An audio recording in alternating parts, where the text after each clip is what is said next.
Salut les amis et merci de nous rejoindre pour cette vidéo sur notre chaîne YouTube.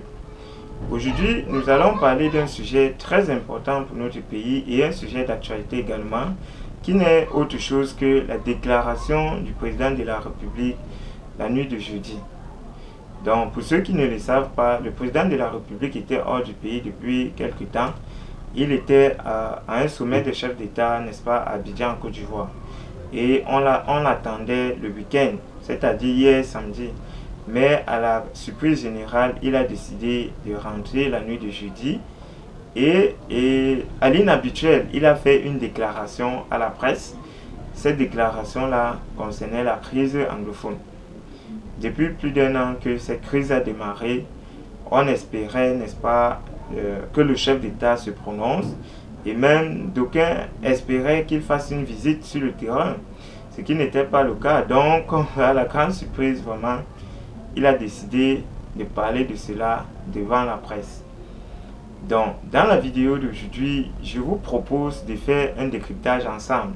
C'est-à-dire que chacun dise ce qu'il pense, n'est-ce pas, de cette déclaration, que chacun dise, n'est-ce pas, ce qu'il pense, qui aurait motivé le chef d'État, n'est-ce pas, à faire déjà cette déclaration, qu'on puisse voir la quintessence même de la dite déclaration et qu'est-ce qu'on peut espérer d'une telle déclaration du PSC. D'accord, donc avant de commencer au décryptage proprement dit, je vous prie d'écouter le PSC et nous allons revenir derrière pour le décryptage. Avec émotion, l'assassinat de 4 militaires camerounais et de 2 policiers dans le sud-ouest de notre pays. Suite à la disparition de ces 6 valeureux militaires et policiers, je voudrais présenter mes condoléances aux familles éprouvées, ainsi qu'à nos vaillantes forces de défense et de sécurité. Je pense que les choses sont désormais parfaitement claires pour tout le monde.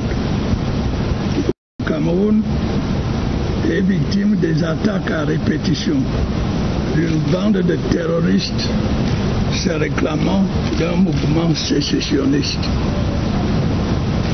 Face à ces actes d'agression, je tiens à rassurer le peuple camerounais que toutes les dispositions sont prises pour mettre hors d'état de nuire ces criminels et faire en sorte que la paix et la sécurité soient sauvegardées sur toute l'étendue du territoire national. Je vous remercie. Donc, le PSC, tel qu'il est connu, c'est un monsieur qui n'aime pas la presse. Il parle difficilement devant les projecteurs. Donc, généralement, c'est le griot qu'il va envoyer. Parce que le griot, n'est-ce pas, a juré par son nom et tout. Donc, c'est le griot qui va envoyer organiser des conférences de presse. C'est le griot qui va faire des interviews à sa place. Donc, lui-même, il est dans le noir. Donc, qu'est-ce qui l'aurait poussé, cette fois-ci, à sortir de sa coquille pour faire cette déclaration soudaine-là? Donc, nous allons déjà remarquer que lui, il n'a même pas respecté le protocole habituel lorsqu'il est à l'aéroport international de Yaoundé-Simalène. Quand il arrive, généralement, il part d'abord rencontrer ses proches collaborateurs et tout. Mais cette fois-ci, il n'a même pas fait cela. Donc dès qu'il arrive, poum, quand il descend de l'avion, la presse, waouh! Et si vous avez prêté attention, il a fait une très brève déclaration. Et si vous avez remarqué comme moi, il n'a pas dit ça comme ça en l'air. Il lisait. D'accord? Moi, j'ai remarqué qu'il lisait la déclaration. Ça veut donc dire que c'est quelque chose qu'il avait préparé. C'est quelque chose qu'il avait préparé. Donc, qu'est-ce qui l'aurait motivé à faire cette déclaration? D'aucuns diront que c'est la mort, n'est-ce pas, des gendarmes et des policiers qui est arrivé le 28, n'est-ce pas, novembre dernier. Et ça peut être cela. Mais j'aimerais tout simplement attirer votre attention sur le fait que ce ne sont pas les premiers, n'est-ce pas, qui sont tombés, n'est-ce pas, dans cette région-là à cause de cette crise anglophone. n'est-ce pas? Il y a déjà d'autres qui sont tombés avant, en plus grand nombre même. Mais ça n'a pas fait le PSC sortir de sa coquille. Est-ce qu'on peut penser que c'est parce qu'à un moment il s'est dit trop c'est trop? Je ne sais pas. Mais déjà, il y a de cela un mois, j'ai été informé par quelqu'un proche de la présidence que cette crise anglophone donnait déjà les maux de tête au PSC et que à l'instant qu'il me parlait avec les généraux, ils étaient en train de réfléchir d'une stratégie, n'est-ce pas, à mettre sur pied. Et oui, ils étaient en train de réfléchir d'une stratégie à mettre sur pied. Est-ce que sa déclaration, c'est pour faire savoir à ses partisans, au peuple, qu'il a déjà trouvé la stratégie à mettre sur pied? Bon, ça peut être cela, et c'est même plus probable, n'est-ce pas, que la mort de ces hommes maintenus là. Et également, il ne faut pas oublier que depuis la session parlementaire, il y a les députés du SDF qui donnent les mots de tête aux autres députés. Donc, ils ont commencé, ils se sont levés par rapport à la même crise anglophone. Comme le président de l'Assemblée nationale et d'autres députés n'ont pas voulu parler de cela, ils ont décidé de faire des boucans et les autres membres de l'Assemblée nationale ont fui. Ils ont quitté l'Assemblée nationale, ils les ont laissés seuls à l'hémicycle. Bon, ça ne les a pas découragés. Donc la deuxième fois, ils ont attendu quand le Premier ministre lui-même était devant le pupitre pour faire un discours. C'est là où les gars sont donc venus là.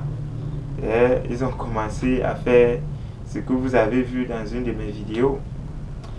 Donc, est-ce que c'est ça qui aurait vraiment poussé le PSC? Parce que il ne faut pas oublier que le PSC, c'est un monsieur très politique.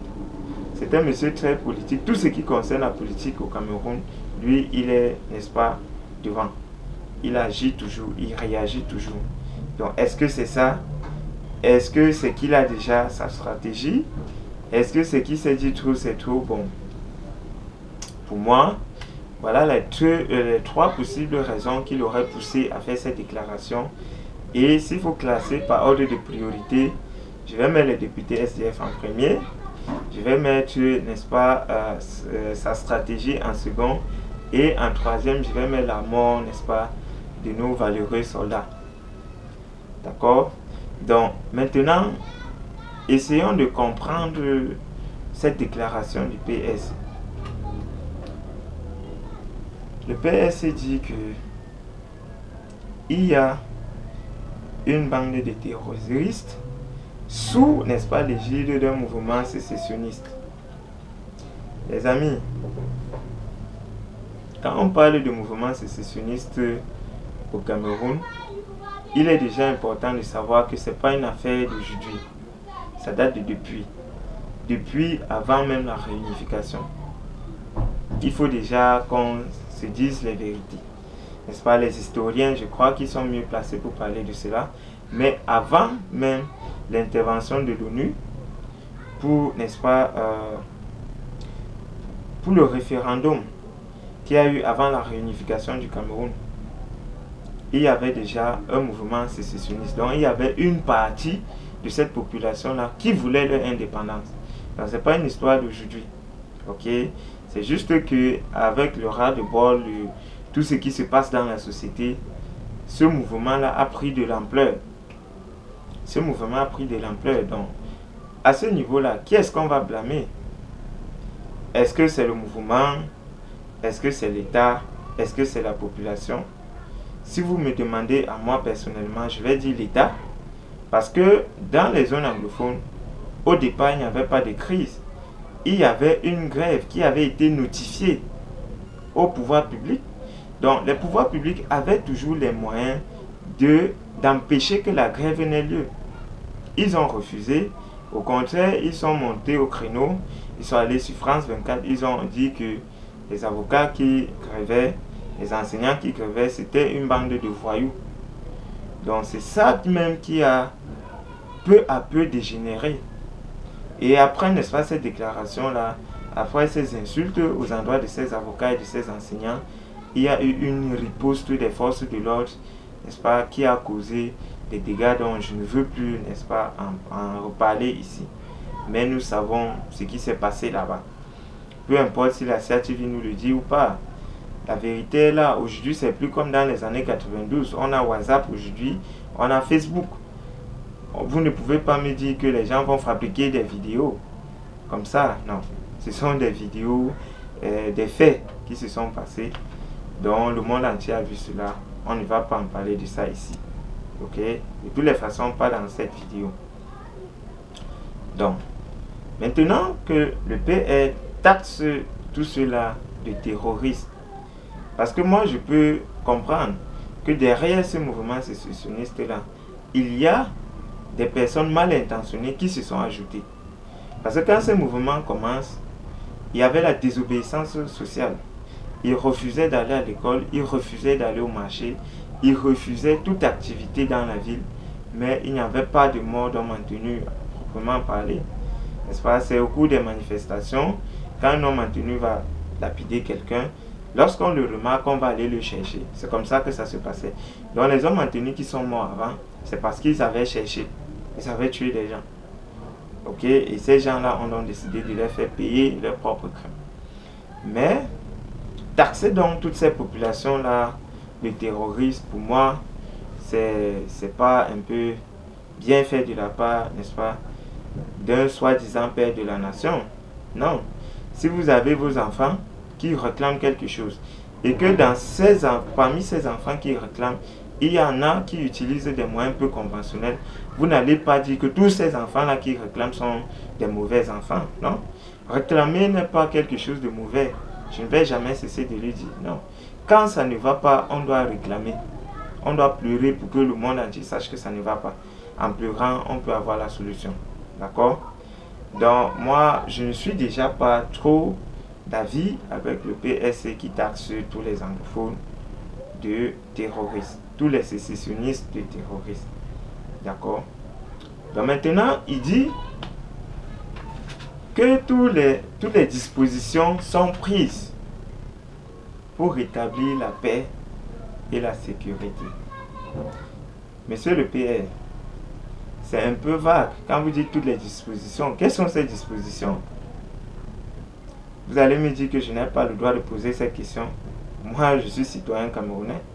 Donc, s'il y a un problème dans mon pays et que l'État apporte une solution, je dois savoir quelle est la solution que l'État est en train de proposer par rapport à mon problème en tant que population du Cameroun. Parce qu'il a parlé du peuple camerounais. Il a parlé du peuple camerounais et moi je fais partie du peuple camerounais. N'est-ce pas? Donc ça c'est déjà la vérité. Et en plus, quand je pose cette question, c'est parce que je me rappelle en 2008, dans mon pays, il y a eu une grève de la faim. Comprenez un peu, c'était une grève généralisée. C'est-à-dire que les gens se sont levés parce qu'ils étaient, n'est-ce pas, en colère à cause de l'augmentation arbitraire, n'est-ce pas, des prix des produits de première nécessité et des denrées alimentaires. Donc les gens se sont levés. Il y a eu cette crise-là. À la fin de la crise, l'État camerounais a lancé une opération qui portait le nom commandement opérationnel. Mes chers amis, à cette époque-là, je n'étais pas encore à Yaoundé.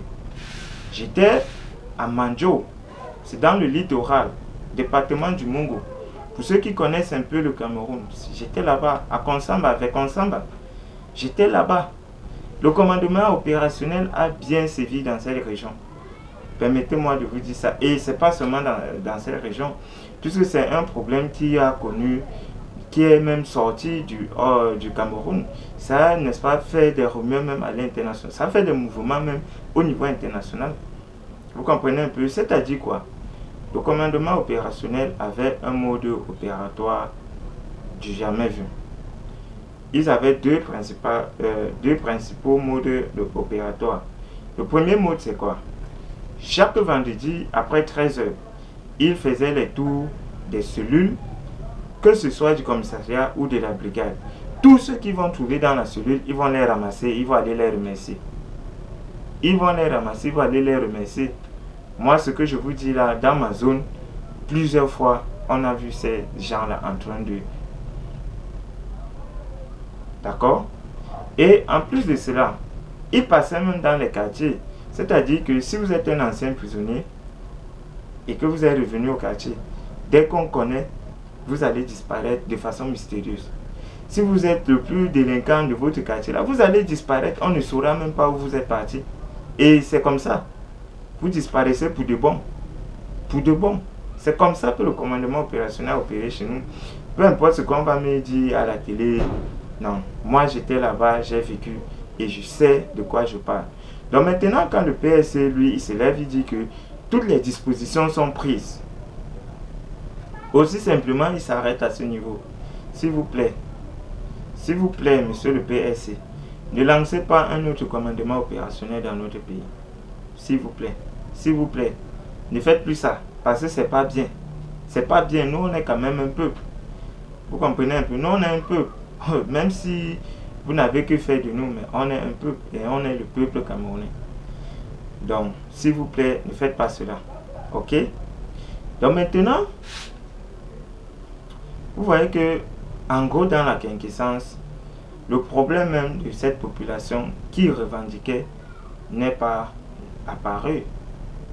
Vous comprenez un peu? Parce que s'il y a un problème quelque part, il y a une crise quelque part, le PSC, le père de la nation, entre guillemets, comme, n'est-ce pas, c'est le tenant l'appel, le père de la nation, bref, le chef d'État, quand il s'élève pour parler de cette déclaration, au minimum, il doit nous expliquer la cause de cette crise. Donc, quand il s'élève pour parler de cette crise, au minimum, il doit nous expliquer la cause. Bref, la cause officielle. Il doit nous l'expliquer. Il doit nous l'expliquer à quel niveau on se situe par rapport à cette crise. Et quand il dit que des dispositions sont prises pour résoudre, n'est-ce pas, cette crise, il doit nous dire quelles sont les dispositions. Vous voyez que dans le discours de quelques secondes donné par le PR, il n'y a rien de cela qui apparaît. Une fois de plus, c'est le peuple qui est victimisé. Une fois de plus, c'est le peuple qui va payer les pots cassés. C'est la raison pour laquelle j'ai fait une vidéo. J'ai fait cette vidéo en pidgin et en anglais. Pour dire à ceux qui sont, n'est-ce pas, dans ces régions-là, de faire très attention. De ne pas se lancer dans cette voie. Parce que on est dans un pays où l'État n'a pas d'émotion. L'État n'a pas de sentiments. L'État n'a pas d'amour pour son peuple. C'est-à-dire que lorsqu'il y a un problème, au lieu de réfléchir comment résoudre, ils vont réfléchir quels moyens utiliser pour faire taire. Quand vous suivez la déclaration même du PSC, il dit pour mettre un thème. C'est pas pour résoudre, pour mettre un thème. Donc peu importe, n'est-ce pas, les revendications, peu importe, pour lui, il faut que ça cesse par tous les moyens. Et c'est ça la politique utilisée dans notre pays. On impose tout au peuple. Donc, une fois de plus, vous qui êtes du côté anglophone, s'il vous plaît, faites très attention. Parce que quand ce monsieur fait cette déclaration, c'est pas un enfant de cœur. Dans le passé, il était. Mais aujourd'hui, il n'est pas un enfant de cœur. Donc, faites très attention. Garde à vous. Garde à vous. Évitez, n'est-ce pas, tout comportement qui peut vous exposer. Moi, je ne sais pas jusqu'à présent quelles sont les dispositions que l'État a prises. Mais je crois quand même qu'il faut en parler, d'accord? Et chacun a le droit, n'est-ce pas, d'exprimer son opinion. Donc maintenant, qu'est-ce qu'on peut espérer, n'est-ce pas, d'une telle déclaration? Moi, je peux vous dire que je n'espère rien, si oui, un massacre. Peut-être que vous allez me dire que vous espérez quelque chose. Bon, moi, je n'espère rien. Peut-être un massacre. En dehors de ça, je n'espère rien d'autre. D'accord? Parce que je ne sais même pas ce qui va être fait, comment ça va être fait. Je sais seulement qu'il y a des choses qui vont être faites parce que les dispositions ont déjà été prises. Et j'aimerais un peu parler à M. Aimé Robert Biina, qui est un journaliste. Un grand journaliste. Monsieur le journaliste, apprenez à faire votre job proprement. Vous comprenez? Le niveau où vous êtes là, vous avez déjà atteint le sommet de votre art. Donc, quand vous atteignez ce niveau-là, pensez que, bon, par le passé, vous bafouez, n'est-ce pas, les règles de votre art. Vous laissez passer de côté l'essentiel de votre métier, n'est-ce pas, pour vous consacrer à ce qui va vous faire grandir. Maintenant que vous êtes grand, s'il vous plaît, réveillez-vous. D'accord? Faites votre job de journaliste. Quand vous devez analyser, faites une analyse citoyenne d'une situation. D'accord? Je sais que chacun a le droit de s'exprimer selon son opinion, mais quand on a une certaine posture dans la société, il faut savoir que ce qu'on dit ne compte pas seulement pour soi, mais ça compte pour beaucoup. C'est la raison pour laquelle je vais vous inviter vraiment, grand frère, monsieur le journaliste, grand journaliste, faites un effort pour devenir journaliste citoyen. D'accord? Donc, pour vous tous qui m'avez regardé, je vous ai dit à l'entame de cette vidéo, c'est un décryptage commun. Je vous ai donné là mon point de vue. Quel est le vôtre? Donc, j'aimerais bien lire vos commentaires. J'aimerais bien vraiment entendre, n'est-ce pas, vos points de vue. Parce que c'est ensemble qu'on peut débattre une situation et arriver à une bonne compréhension au niveau global. D'accord? Donc, si vous n'êtes pas encore abonné à cette chaîne, je vous encourage à le faire et d'activer vos notifications pour être les premiers, n'est-ce pas, à recevoir toutes les prochaines vidéos que je vais mettre en ligne. Ok? Donc, j'espère vous retrouver très prochainement dans une autre vidéo. D'ici à là, que Dieu vous bénisse. Portez-vous bien. Ciao, ciao.